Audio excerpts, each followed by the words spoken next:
جو اس وقت news viral ہے کوئی ریئر ریزروز وہاں سے ڈسکور ہوئے ہیں اور جس پہ یہ کہا جا رہا ہے کہ یہ تو ایک بہت بڑا خزانہ ہے، جیک پاٹ ہے۔ مہنگائی ہے ملک میں بیٹا، اتنی مہنگائی ہے کہ ہم روتے ہیں، جب روزہ کھولنا ہوتا تو روتے ہیں، کھانے کے لیے کچھ نہیں ہوتا۔ ہم اتنے تنگ ہیں اپنی زندگی سے، ہم اتنے تنگ ہیں اپنی زندگی سے۔ اب جو ملے ہیں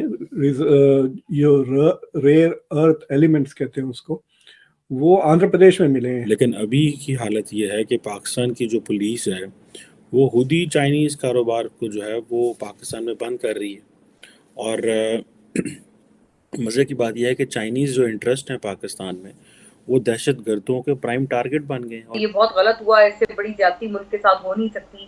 اس نے ملک کو سٹون ایج میں دھکیل دیا۔ 4 لاکھ سے 12,000 بندہ، 4,12,000 بندہ مانگا ہے سیکورٹی فورسز کا۔ میں کیا خدا نہ خواستہ الیکشن لڑنا ہے یا آپ نے کوئی انڈیا سے جنگ لڑنی ہے؟ لیتھیم کے اب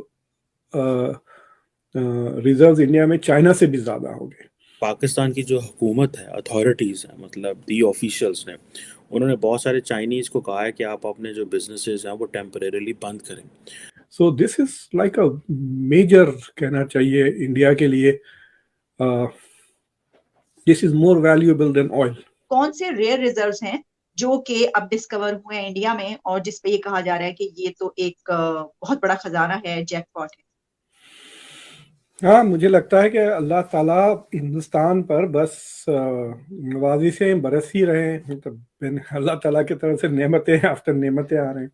فیبروری میں آپ نے رپورٹ سنی ہوں گی کہ کشمیر میں، جموں اینڈ کشمیر میں تقریباً 5.9 میٹرک ٹنز کے ریزروز نکلے لیتھیم کے۔ Lithium is very important. یہ جو سارے بیٹریز بنتے ہیں نا، وہ لیتھیم کے بیٹریز ہوتے ہیں۔ تو اب جو الیکٹرک کارز وغیرہ جو بنیں گے، اس کے لیے it will be a very high and potential export for India, یا اگر انڈیا ڈومیسٹکلی اگر یوز کرنا چاہ رہا ہے تو it will be huge, because India کو امپورٹ ابھی تک 100% امپورٹ کرنا پڑتا تھا وہ چیزیں، اب وہ امپورٹ نہیں کریں گے۔ میں دیکھ رہا تھا اس میں ریزروز میں شاید یو ایس اور چند کنٹریز آگے ہیں، اور لیتھیم کے اب ریزروز انڈیا میں چائنا سے بھی زیادہ ہو گئے۔ So this is an important, جو انڈیا چائنا کا کمپٹیشن ہے اس میں in this area India is ahead. اب جو ملے ہیں ریئر ارتھ ایلیمنٹس کہتے ہیں اس کو، وہ آندھرا پردیش میں ملے ہیں۔ میں حیدرآباد سے میرا تعلق ہے، تو ابھی آندھرا پردیش ڈیوائڈ ہو گیا، آندھرا الگ ہو گیا، تلنگانہ الگ ہو گیا، تو میرے خیال سے that might be source of a lot of wealth. جو رپورٹس آ رہی ہیں اس سے اندازہ تو نہیں ہوا کہ کتنا اس کا ریزروز ہے، بٹ رائٹ ناؤ جو ٹاپ نیشنز ہیں، چائنا ہے، بولیویا ہے، ارجنٹینا ہے، یو ایس بھی ہے اس میں، اور یہ ریئر ارتھ ایلیمنٹس جو ہیں وہ بہت ہی زیادہ امپورٹنٹ ہے ہائی اینڈ الیکٹرانک ڈیوائسز کے لیے، جو آپ کے ایڈوانس سوفسٹیکیٹڈ اسمارٹ فونز، آئی فونز، سیٹلائٹس، جو الیکٹرانک سیٹلائٹس ہیں جو اسپیس میں ہیں، جو ہائی کوالٹی ڈرونز جو مہنگے والے، جتنے بھی ہائی اینڈ الیکٹرانک کمپوننٹس جس میں بھی لگتا ہے، اس میں یہ بہت ہی امپورٹنٹ ہے۔ یہ ریئر ارتھ ایلیمنٹس کہتے ہیں، ان میں ایک خاصیت ہوتی ہے، اندر سے وہ لومینسنٹ ہوتے ہیں، ان کی خود کی روشنی بھی ہوتی ہے۔ تو there are very special kind of elements. اگر یہ پہلے مل جاتے ہیں تو شاید ان سے ہم زیور بناتے ہیں، اس کے علاوہ اور کچھ نہیں، بٹ ناؤ وی ریئلائز کہ دے ہیو ٹریمینڈس ٹیکنالوجی کے لیے۔ آپ نے یہ لفظ تو سنا ہوگا کریٹیکل ٹیکنالوجیز کی، جو انڈیا اور یو ایس کے بیچ میں ڈیفنس کولیبریشن میں یہ ہو رہا ہے۔ تو جتنے بھی یہ جو کریٹیکل ٹیکنالوجیز ایمرج ہو رہے ہیں، اگر آپ کو ڈرون کو لے لیں یا انٹیلیجنس گیدرنگ کے لے لیں، آرٹیفیشیل انٹیلیجنس میں، ان ساری چیزوں میں یہ ریئر ارتھ میٹلز کا بہت استعمال ہوگا۔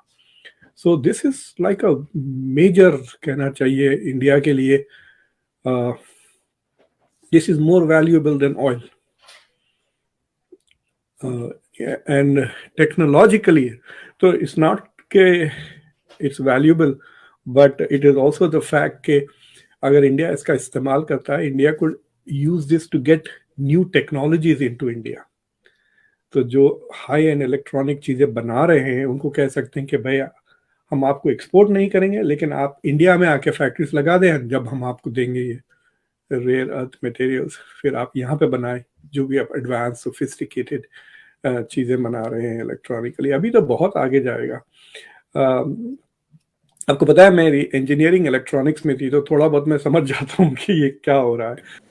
دوستو, ہم نے تو پچھلے 10 سال 8 سال ایک سٹوری سنی کہ جی چائنا سے بڑی انویسٹمنٹ پاکستان آ رہی ہے, پاکستان میں بڑے کاروبار ہوں گے, لیکن ابھی کی حالت یہ ہے کہ پاکستان کی جو پولیس ہے وہ خود ہی چائنیز کاروبار کو جو ہے وہ پاکستان میں بند کر رہی ہے. اور مزے کی بات یہ ہے کہ چائنیز جو انٹرسٹ ہیں پاکستان میں وہ دہشت گردوں کے پرائم ٹارگٹ بن گئے ہیں. اور جتنے بھی سیپریٹسٹ موومنٹ ہیں, ملیٹنٹس ہیں, انہوں نے پچھلے ریسنٹلی کچھ عرصے میں انہوں نے کافی زیادہ اٹیکس کیے ہیں پاکستان کی جو جہاں چائنیز بیٹھے ہوئے ہیں. اور پاکستان کی جو حکومت ہے, اتھارٹیز ہیں, مطلب دی آفیشلس نے, انہوں نے بہت سارے چائنیز کو کہا ہے کہ آپ اپنے جو بزنسز ہیں وہ ٹیمپریریلی بند کریں. اور کیونکہ ان کو خطرہ یہ ہے کہ اس سے چائنیز ایک تو بہت زیادہ پریشر ڈال رہے ہیں پاکستان کے اوپر کہ آپ ہمارے لوگوں کو پروٹیکٹ نہیں کر رہے. دیٹ از سم تھنگ جو کہ ظاہری بات ہے بڑی ایک پاکستان کے لیے بڑی شرمندگی کی بات ہوتی ہے کہ بھائی آپ ہمیں آپ پروٹیکٹ بھی نہیں کر پاتے. اب آپ کے اتنے برے حالات ہو گئے ہیں کہ آپ یہ بھی نہیں سمجھتے کہ پاکستان اور چین کے اتنی گہری دوستی ہونے کے باوجود اور چین نے اتنا پاکستان کو ہیلپ کیا, اور پھر چائنیز کے اوپر جو پریشر آنا شروع ہوا انٹرنیشنلی کہ پرٹیکولرلی دیکھیں تو سی پیک کا China Pakistan economic corridor that was a flag ship project کہا جاتا ہے, ٹھیک ہے جی. اور ہم نے تو اس کے لیے کیا کیا گن گیت نہیں گائے.